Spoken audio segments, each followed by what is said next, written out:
Mwiriwe kandi uyu munsi twagarutse ngo tuvuge ku birari by'insigamigani nk'ibisanzwe.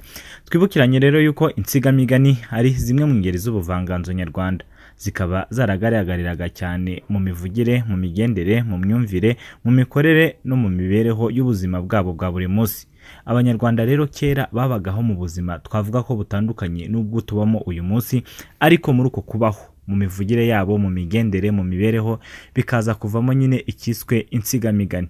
Insigamigani rero ni ijambo insigamigani byagendeye ku nkomatanye y'amagambo abiri, gusiga, umugani. Kenshi rero mu buvanganzo cyangwa se mu nsigamigani nk'uko twabibonye, tubona insigamigani nyirizina ndetse n'insigamigani nyitiriro. Insigamigani rero nyirizina niho uzasanga ibintu byabayeho bikabaho mu gihe runaka kandi bikabaho bikorwa n'abantu bazwi. Naho rero insigamigani nyitiriro ni insigamigani itazwi ikirari, ni insigamigani itazwi abayisize. Nk'urugero, ushobora kumva umuntu akubwiye ati ugiye BURYASAZI azirya mbisi, ariko tuzi neza yuko mu banyarwanda cyangwa se mu muco w'abanyarwanda batarya isazi. Uyu mugani rero niwo tugiye kureba. Mu by'ukuri iyo usomye ukawumva, wumva utagira aho uturuka naho uherera, ariko ukaba urimo ubutumwa bwatewe na nyiri kuwukora cyangwa se nyiri kuwusiga. Akenshi rero mu basizi cyangwa se mu banyarwanda bo hambere bagiraga umugani bakawubwira ibwami cyangwa se bakawubwira umutware, bashaka kumuha ubutumwa kugira ngo agire ibyo akosora, cyangwa se bakabyitirira ikindi mu rwego rwo kugira ngo batagira uwo bakomeretsa. Tugiye kureba kuri uyu mugani rero, umugani witwa ngo ugiye BURYASAZI azirya mbisi. Ni umugani nk'uwo bacira abana, ariko ufite icyo usobanuye, kuko n'uyu munsi turawukoresha, ariko bakawukoresha bashaka kugira icyo bavuga. Turaje mu kanya rero kugira ngo tuze tuvuga kuri uyu mugani, tuvuge inkomoko yawo, aho waturutse ndetse n'amamuko yawo.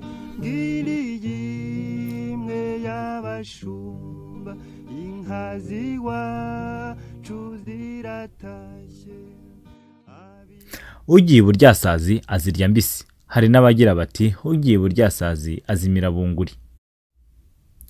Kera rero ngo habayeho umukobwa bamushyingiriye BURYASAZI, ni ukuvuga yashyingiwe ahantu barya isazi.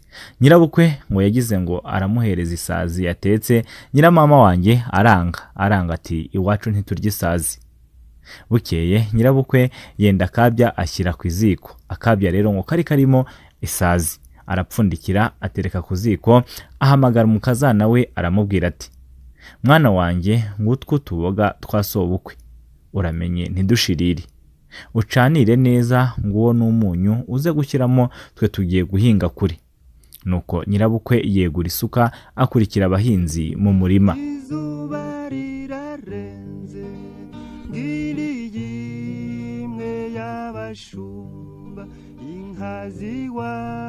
Wa mugeni rero aherako yegera iziko, aracanira. Isazi ngo zimaze guhwana, igihe cyo gushyiramo umunyu kigeze, awushyiramo.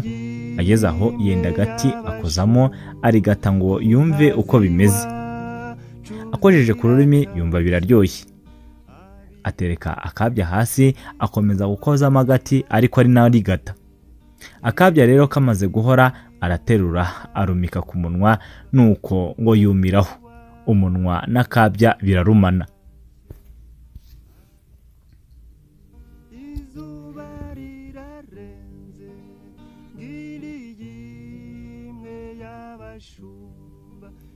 Nuko rero wa mukobwa ngo yigungaho agakono nako kari kamubaye ingunga, gakomeza kuba ku munwa. Igihe cyo guhingura kigeze birashyira, nyirabukwe arataha. Araza rero, ageze mu rugo ahamagara umukazana we, mbe nyiramwari.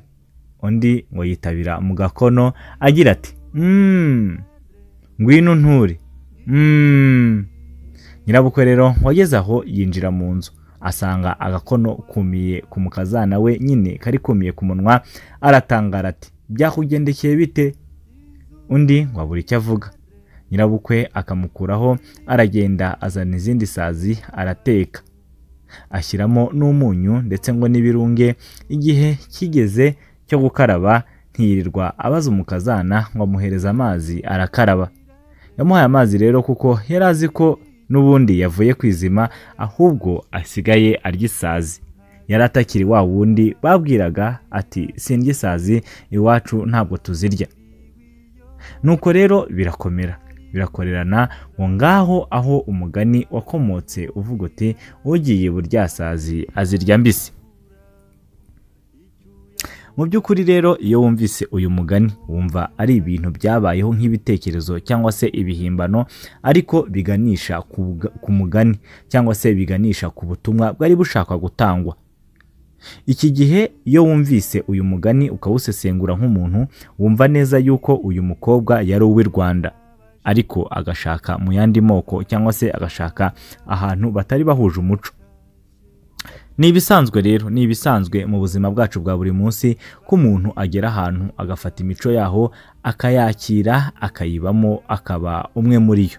Nicyo rero gisigura cyangwa se gisobanura ko ugiye buryasazi azirya mbisi. Aha rero hakanava n'imvugo y'ikinyarwanda igira iti burya nta muco mubi ubaho, ahubwo buri wese agira umuco we akawugaya cyangwa se akawushima ashingiye kuwe. Nko mu Rwanda abantu bazi neza yuko badashobora kurya inzoka, ariko hari ibihugu byo muri Aziya barya inzoka bakumva ntacyo bibatwaye.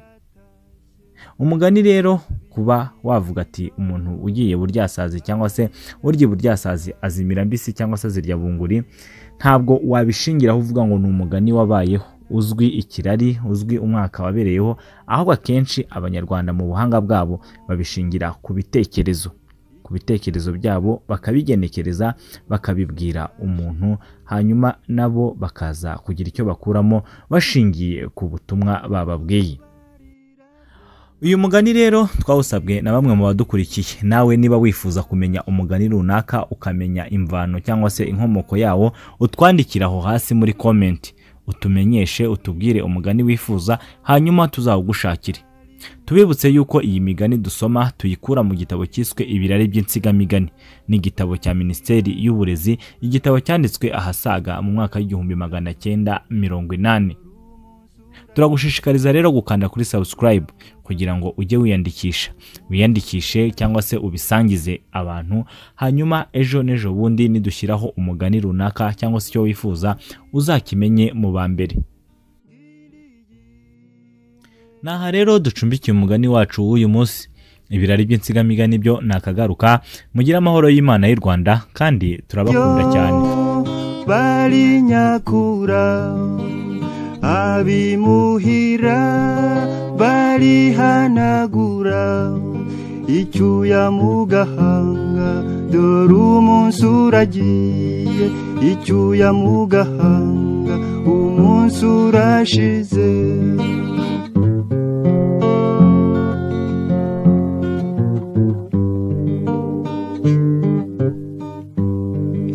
Ukwezi kuracanye inyenyeri nazo ziraje, ikamba ryazo rirazisaga rirasabagira kw'ijuru ry'iwanyu, mu kirere cy'iwacu niko kabyino.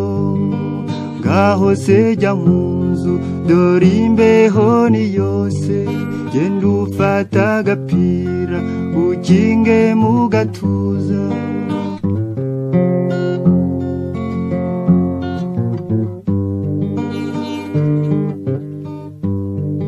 Ibitotsi ni byinshi, urugendo narwo ni rwose, uyu munsi sinkikubonye, fata iyo nzira nk'imwe yo mu nzozi, duhurire iyo mu mpinga y'imisozi, iwabo wabatashye aho dukura abana, impeta y'umubano mu ibanga rya gihanga.